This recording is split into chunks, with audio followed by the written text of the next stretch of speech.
Report Gulzar अमन Chandio. Miro Khan मुल्क में नफ़रत ऐं तक़सीम जी सियासत जो ख़ात्मो करणु चाहियूं था। नून लीग सियासी मुक़ाबिलो करण खां लवाए रही आहे। पुराणा सियासतदान नफ़रत जी सियासत करे रहिया आहिनि। ॿोॾि सटियलनि जे ॿाहिरां फंड गॾु कया। इलेक्शन कमीशन खे उहे फंड न रोकणु घुरिजनि हा। निगरान हुकूमत सिंध जा फंड बंदि करे छॾिया आहिनि। सुप्रीम कोर्ट जो फ़ैसिलो आहे त 8 फ़रवरी ते इलेक्शन थींदी। असीं इलेक्शन लाइ तयारु आहियूं।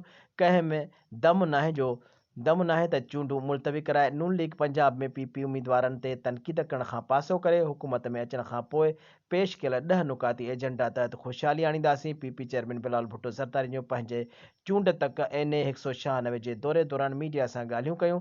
पीपी चेयरमैन बिलावल भुट्टो ज़रदारी पंहिंजे चूंड तक NA 196 में पहिरियों भेरो चूंड मुहिम जी शुरूआत करे छॾी आहे।